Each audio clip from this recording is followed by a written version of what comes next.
swimming. It's a bottle with a moat in it. Really? Yeah, check it out. Let's have a look. It's an old Woody's bottle. All right. Look at that.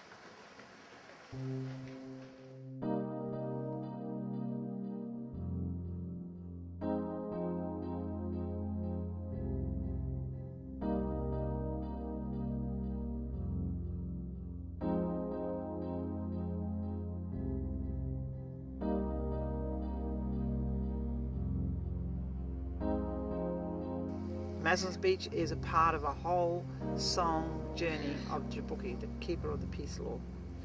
And Jabuki came when the sea was not there, when the sea was rising by 1 metre by 50-year spans of time, when Naru was the magic, the sorcerer who had great magic, the ancestor being who were, the people were fighting over the various food or land issues that were going on with the tribals peoples at that time, and where they were fighting with each other, and he got so angry that he threw his magic and he opened the land bridge that's kept the sea out, and the sea started rising, and it rose at 1 metre by 50-year time spans. Jabuki travels along the whole coast and stops everywhere, and so it shows you, other people, how to see the land in a different way. It shows you how to see the land in a way that it's holistic rather than specific to one small corner.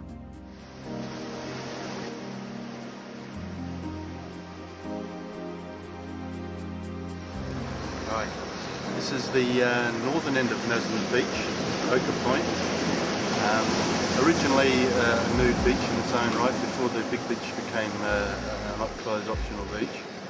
Through here, this is a very, very special place for the Aboriginal people. You can see on the rocks the orange icing, the lichens that are growing on the rocks, and behind me are sands, even blue sand, which were traded as clays to Papua New Guinea and so on.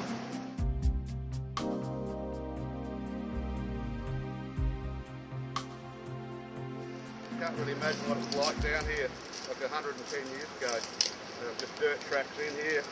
She had to cross the creek with no formal bridge, so when the creek was up, she wouldn't have been able to get in and out. The house was built of limestone, probably raised from a paddock about 3k north of here towards Moana. This limestone is similar, it's the same as they used in all the halls locally in the area. Old Dinger Institute, McLaren Vale, and it was hand raised evidently. Dad used to tell the stories about the old fellas used to ride their push bikes to work, and with picks they just raised the limestone by hand in big sheets, get the soil off the top, and this sheet limestone would be just underneath. Beautiful stone to work with, but it hasn't stood the test of time.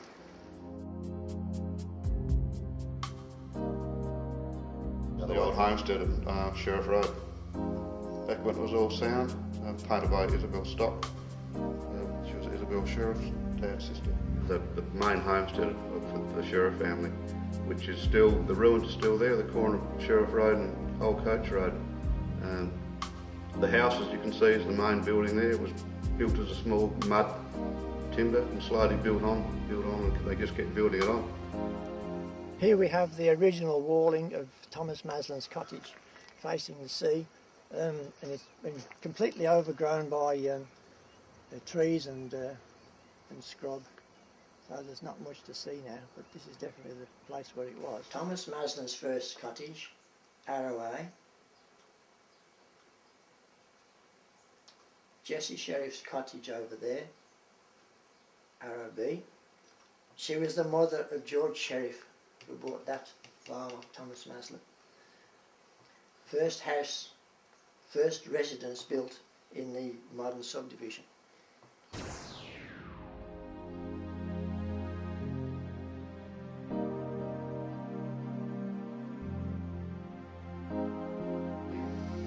Only access to Maslins in the early days prior to the subdivision. And even think after the subdivision started, there was still no direct access down to where the present car park is. It was down through our paddock, one of the paddocks. The entrance was through a gate just off of Old Coach Road, just south of where Sheriff Road hits Coach Road. And then it followed down the gully and then through a track, and parts of that track are still there, into the back of what's now the Maslins car park at the beach. There were one cabin and 2 shacks down there on the beach. But usually people used to come down there to fish. All the other beaches had easier access, so people didn't tend to come down there. Right up the south end where the present steps are, up the southern end, there's quite a substantial cabin there. I can remember that little 2-room cabin. Uncle Tom's cabin, I don't know whose uncle he was, but Uncle Tom's cabin. And further along, about halfway from there to the creek, there was another, like a tin shed, that was a green shed, and there's another one that was just a shelter. Never saw people in it, but obviously they were used. Well, there's a tremendous amount of history here, you know, going back as 50 million years. Walking through the quarry before it was filled in those days, you could see the cut through the strata and the beautiful sandstone formations which had been laid down over millions of years, and it was very impressive. And you can see the same thing down the southern end of the beach now on the cliffs. And I thought, well, somebody ought to try to gather all this together and write about it. So that was set me off to write a history of Maslins Beach, which turned out to be the book, History of Maslins Beach. Later on I divided it into 2 parts. Part 1 was the pioneers up to 1957 when the area was subdivided, and after the subdivision there's another part 2 which covers the latter part of the history of all the residents from that time onwards. It's in the State Library, the Noarlunga Library and the Aldinga Library. The old Tuart Road, which was really a summer track only, really. In winter it just bogged down, it was never graded, and people used to snake along the potholes and to a car park at the top and then scurry down the hills.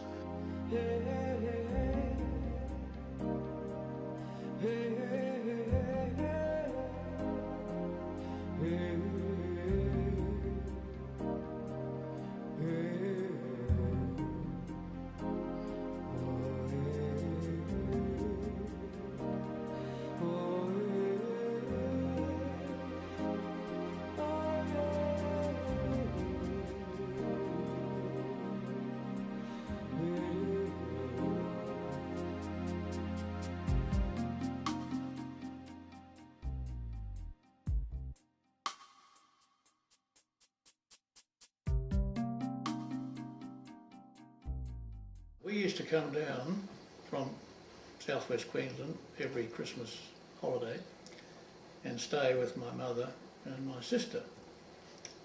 And one year, my sister, who is a geologist, she said to us, what you people need is a beach house. So next day, she said, hop in the car, and we drove down the main South Road into Old Coach Road,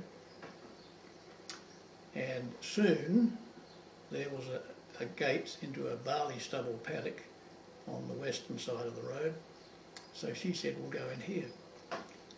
We drove in there through the barley stubble and down to where Maslins Beach's settlement is right now.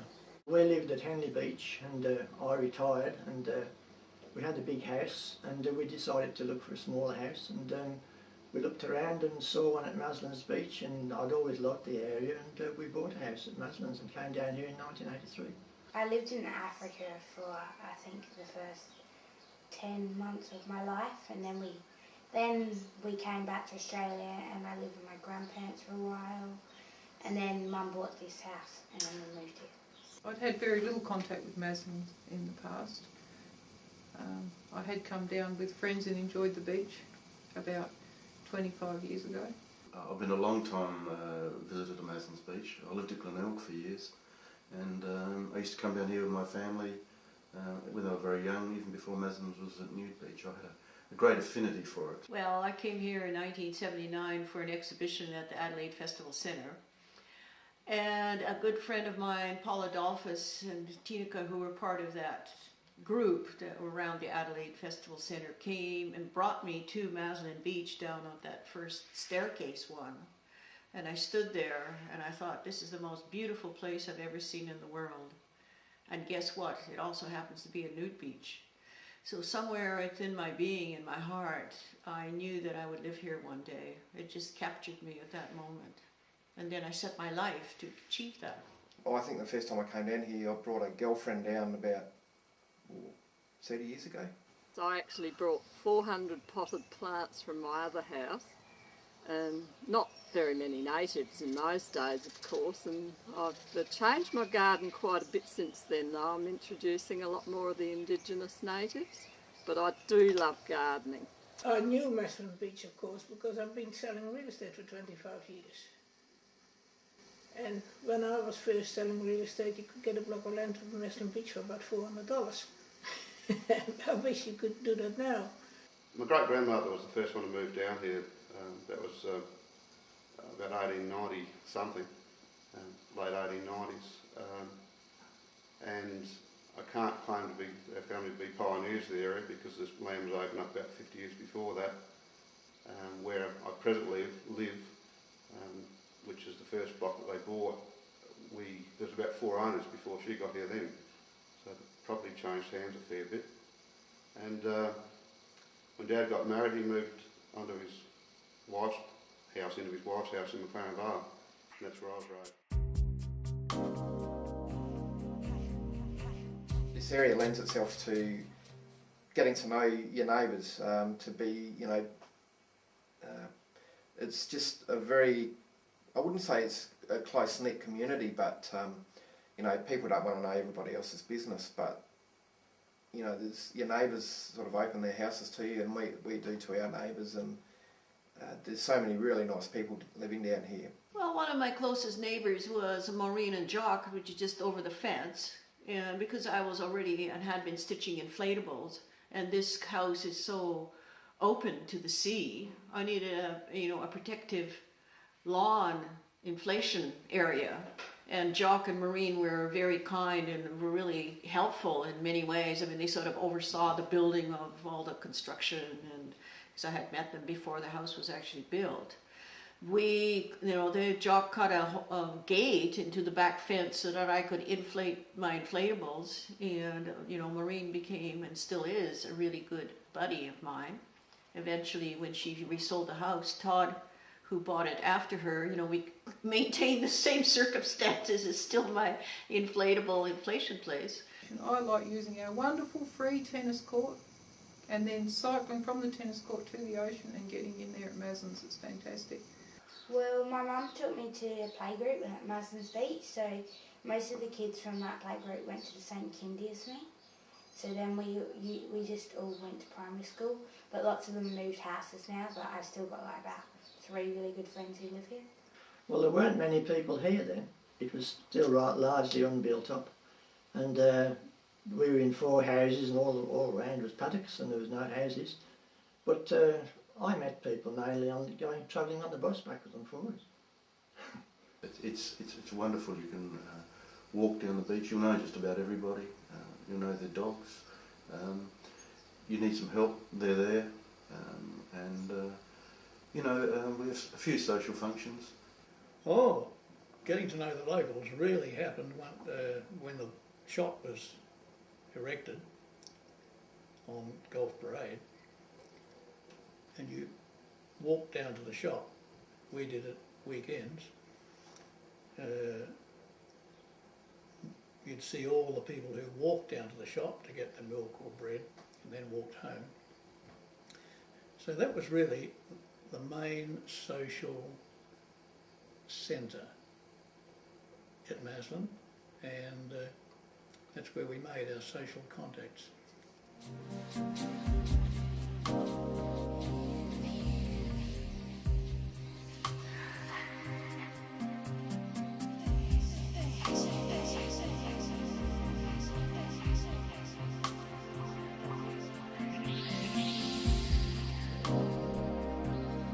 Well, I mean, I think the biggest change was the loss of the little community corner store and the cafe, because that was a place where you could, you know, run into your neighbors as you were buying your newspaper or coffee, or it was a place people waited where the buses came and went. It was a bulletin board where you could put up information of what was happening in the community. It had walls where you could put up your artwork and people could, you know, buy. It was really, it was doing the work of a little cultural networking. So that, to me, is the biggest loss. The shop's gone, that's the biggest change that's really happened. Like, the shop, that's like the first thing I ever learned to do by myself. I think I was about 6 and I was allowed to walk there by myself, and that was like how I got older, and that's what Mum trusted me with, and I could go down the shop, buy myself hot chips, and yeah, that was pretty much what we did. We always went to the shop. The shop was like everything. Well, the fact is that the land has been zoned residential where it should have always been commercial, because then it would have retained a shop of some form. And it was a good meeting point, you know. It had a spot for a notice board, you know, you could... Years, a great supporter of our town, always there to help, always there to advise, and I think the township could perhaps show its appreciation for John's work over the last couple of years. The Lord Mayor of City of Onkaparinga, Lorraine Razorberg, thank you. Mayor, sorry. She has become Mayor this last session, and we welcome her to the meeting today. Our other guests, thank you. We have Georgina Williams. And Jarvis Harrison. And Jarvis. They're members of the Ghana group of people who are many years custodians of this area called Maslins Beach, and we thank them very much for having an input from the Indigenous community. And young Jamal is representing the young people of Maslins Beach. They're our future. He might be a chairman one day, running our town. Jamal, thank you very much for coming. He may be mayor, you never know. Jamal, thank you for coming. Last and by no means least is Kathy McMahon. She's representing the Community Association. Kathy has been for the last few years doggedly weeding and planting native vegetation to beautify our town, and also to reintroduce some of the native species which have been lost due to farming and other human activities.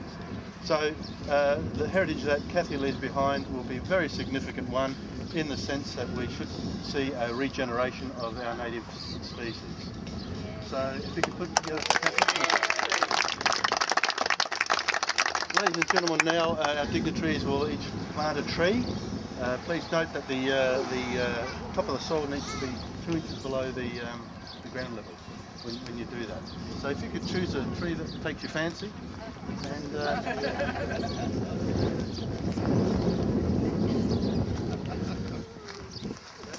hopefully they'll come out.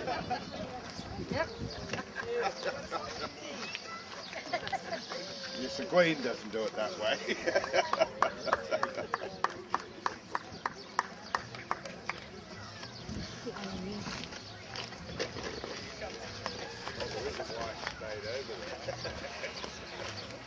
That should be called the John Hill tree. Excellent, thank you. Who's winning? I think the minister's winning. Hey, Klaus. Right next to Spain. Mr. Hill won. You know he's had a work spade too, I bet. What species are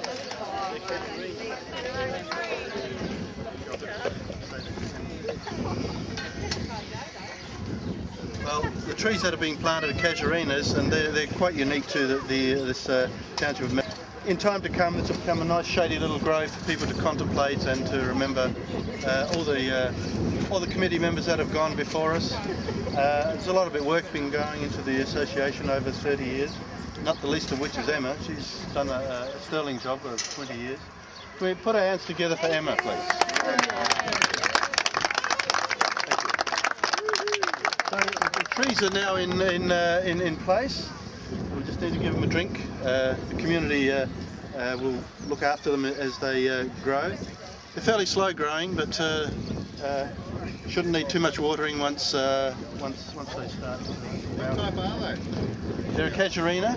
Hello, Casuarina versus Larva, drooping shear. The drooping shear.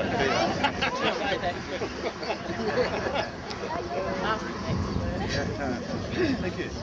That's fine. So I'll ask our dignitaries if they'd like to have a few words to the community of Maslins Beach. This will be part of a epilogue in a time capsule, and for footage for the next Maslins Beach Community Association and the 100th birthday. We hope we've done it all right, and we hope you can perhaps have a ceremony here then. Thank you. Minister Hill, would you like to perhaps address the... Well, thanks very much, Klaus, and good afternoon. Ladies and gentlemen, can I start by acknowledging the traditional owners of the land, the Kaurna people, and of course who worship the Mayor and Klaus and all of the members of the local community. Well, the geology of Maslin Beach was created between 5 and 45 million years ago. The various layers of sedimentary rock were established over that very long period of time, and then through a whole series of faults and changes in the landscape, we've got the geographical form that we have now, which I think is one of the huge attractions of this area.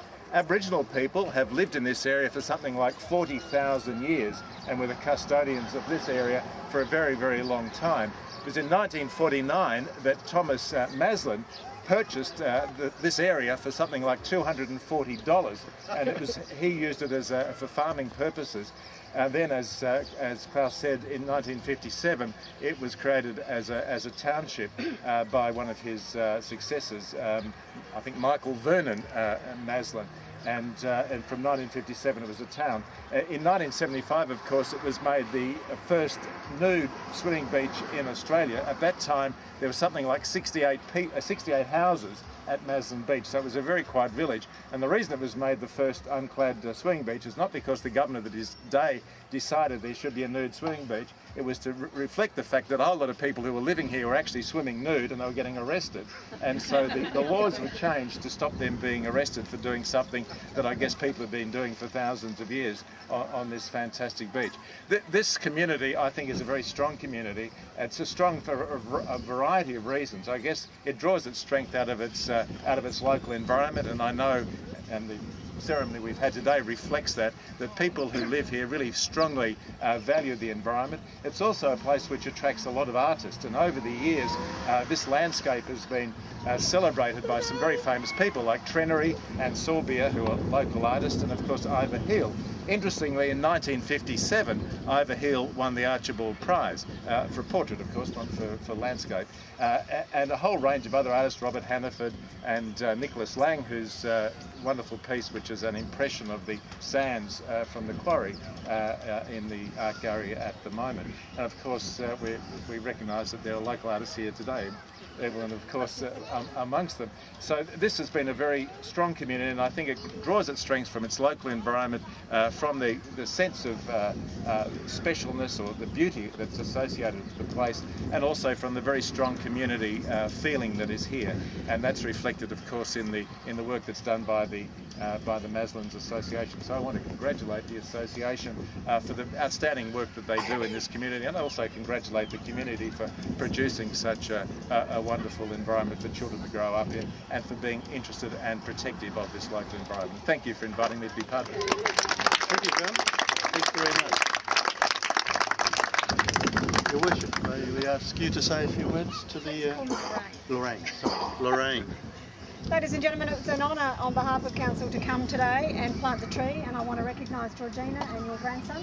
I think when I first moved to this region, which was 1972, anybody else who was here around about that time would agree with me that there's been some pretty amazing changes. I think in some ways the changes are still happening, and so we need to be very vigilant about how that doesn't change the communities that we live in.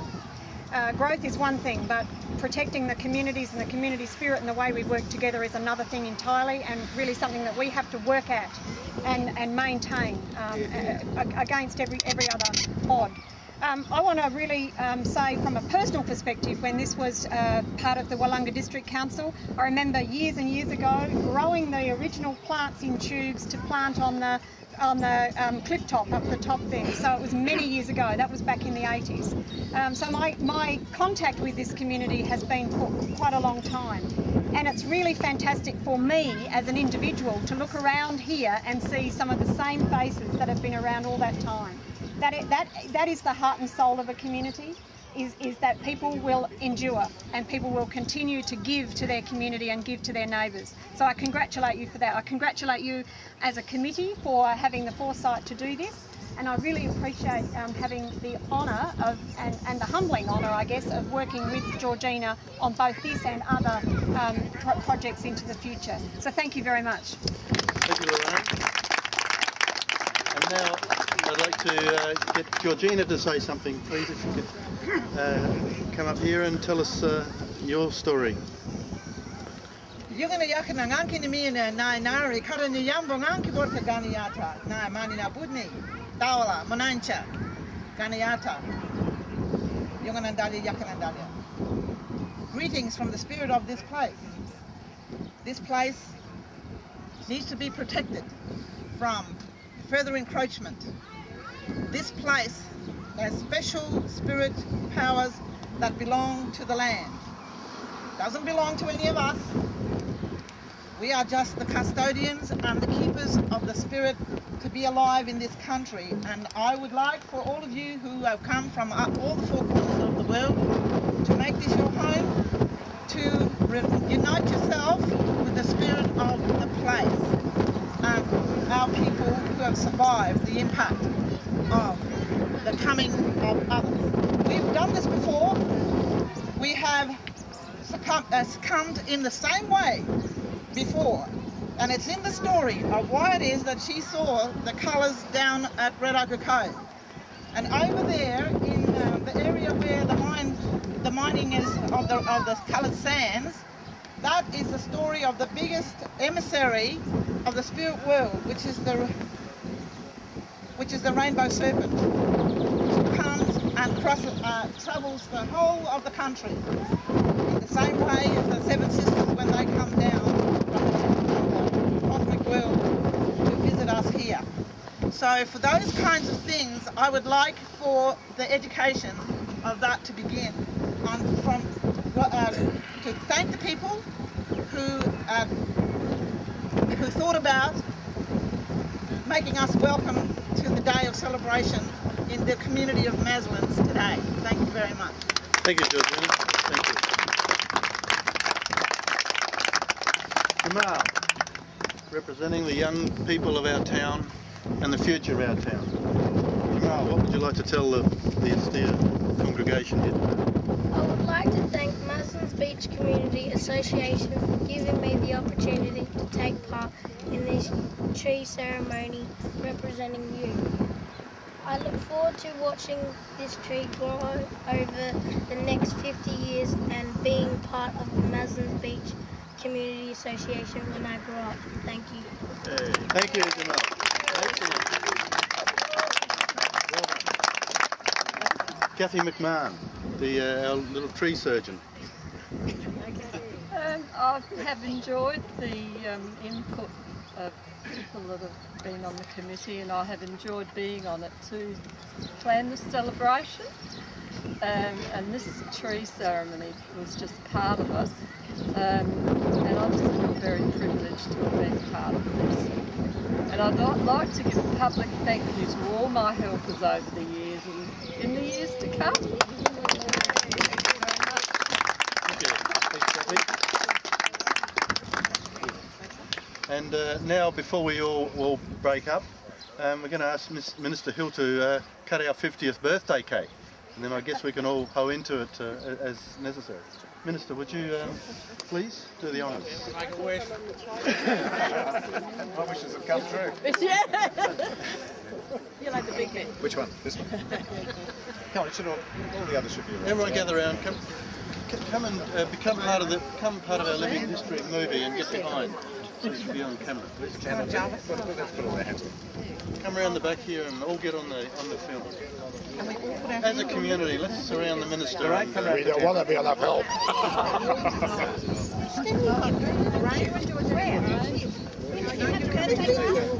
Yes, we are. We will sing happy birthday. It's a good idea. We're right? We're right. Here we go. We're going to cut the cake. Should we touch the bottom? Yeah.